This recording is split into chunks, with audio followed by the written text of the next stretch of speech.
What's up, you guys? I just wanted to make a video about why I chose Pokemon.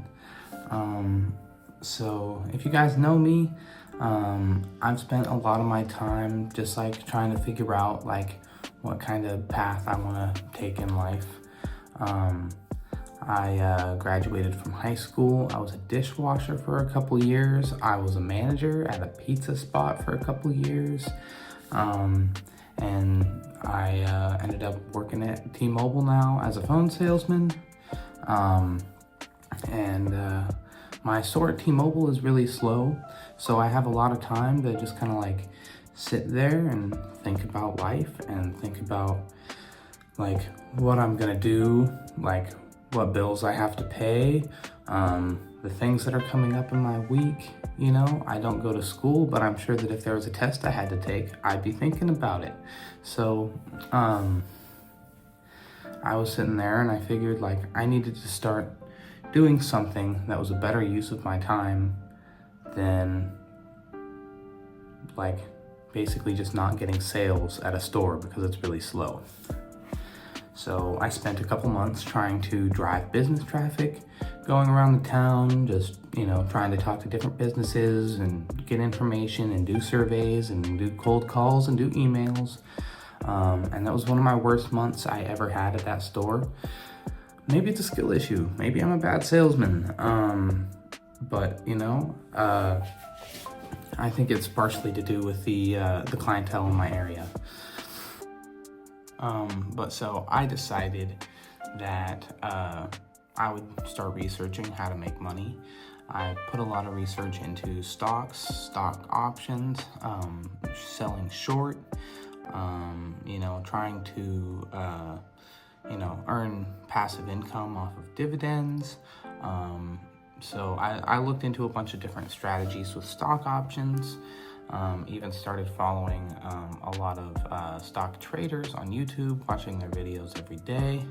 And I definitely did fairly well in the stock market in the past year or so. Now that Trump's taken office, of course, it's been a rocky few months. But nonetheless, I was still in a position of, I wanted to make money. I wanted to make money faster than I'm currently making it. I don't want to work at T-Mobile for the rest of my life, as much as I do think that it could be a great career.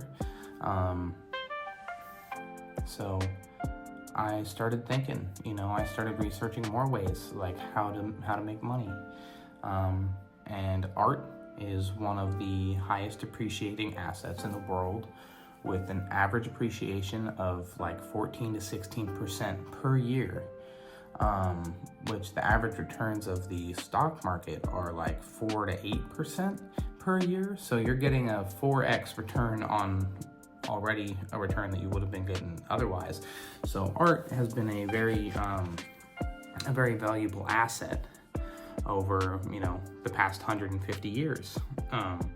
So I had this great idea that I would be an artist. I spent about 2 years making videos every day, creating a new piece every day for a lot of it.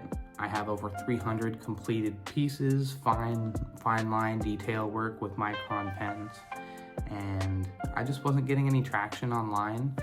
Maybe it's because I wasn't pushing it hard enough. I did pay for ads on Instagram, and over the course of almost 2 full years, I got about 283 followers on my Instagram page. Now we're gonna start getting into why I chose Pokemon. Pokemon itself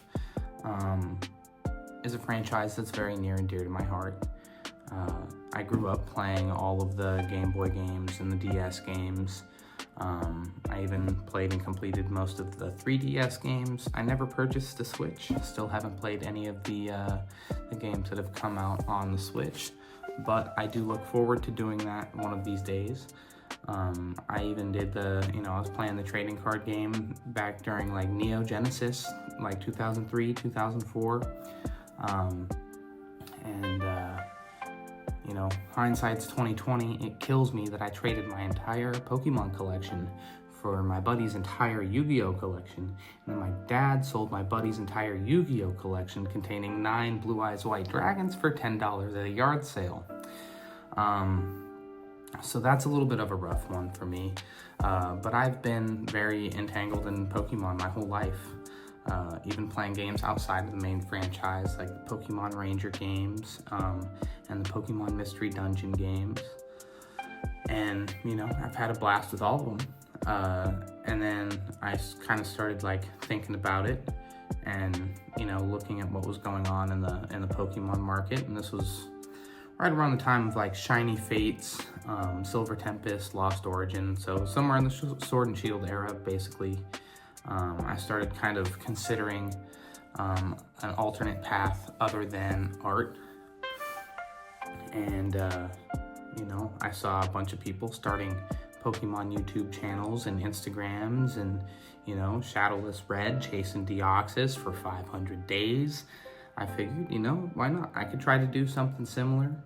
And in the course of a year, I've gotten 1,000 followers on Instagram. My YouTube's at almost 300 subscribers. My TikTok's at about 180. So we're making steady progress compared to my efforts on my art page, and I'm very thankful to all you guys for you know, sticking along, watching the journey, all the support, all the comments. You know, I see comments like, man, this guy's amazing, this guy has such a great energy, like, you know, thanks for, you know, making my day better. And I don't know, you know, I don't know what I'm doing to make your guys' day better. I'm just opening a pack of Pokemon cards and telling you guys to have a fantastic day. So, you know, I hope you have a fantastic day. And art is one of the world's highest appreciating assets. Pokemon itself is art. There's very sought after artists that produce some Pokemon card arts. Take the Giratina from Lost Origin, for example. Was that Conda? I'm terrible. I get a few of them mixed up. But anyway, you have a couple of very desirable artists, and, you know, the cards that they produce end up being worth more than cards that other artists produce. You know, they got the Unigaba Eevees. All the hand-drawn Eevees are, you know, pretty expensive these days. So as you can see, right, like, there's a direct comparison between, you know, art going up and stocks going up and Pokemon cards, because Pokemon cards in itself is art. So I started making art to, you know, create an investment class for myself that would appreciate very quickly. And as I like took a step back and assessed my situation, I realized I could do the same thing very quickly with Pokemon cards. And I was already opening them. I probably opened 6 or 7 ETBs of Shining Fates trying to get the Charizard. I opened like 10 ETBs of Lost Origin trying to get the Giratina. You know, I opened a couple of booster boxes of Silver Tempest trying to get the Lugia, and that was what started my my Pack a Day channel, was trying to get the Lugia.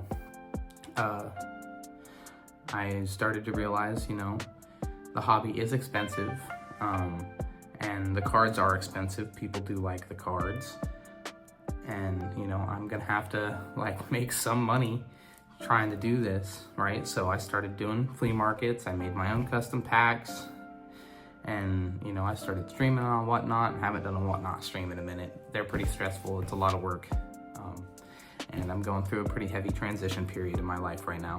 So I just haven't had the time or the energy to put into doing a Whatnot stream. Yeah, it's been quite the journey with, you know, almost 1,500 of you guys watching along on these videos, and you know, I can't thank you guys enough. Seeing those comments, like I was saying earlier, really makes my day. It makes me feel like, you know, I'm doing something other than just making some random video for the internet. You know, I feel like I'm actually having some kind of an impact on people's lives, and that's pretty meaningful for me. So I hope you guys are having a fantastic day, and I hope that you guys understand why I chose Pokemon. It's a franchise that's very close to my heart. I'm very passionate about it. And then art is also one of my hobbies that I've been very passionate about.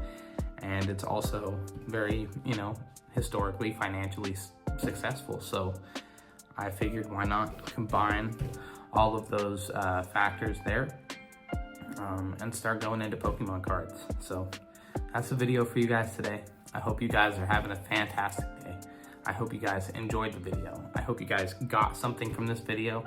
And if you did, please like, comment, and subscribe. It really helps me out. Thank you guys. Have a good day. Peace out.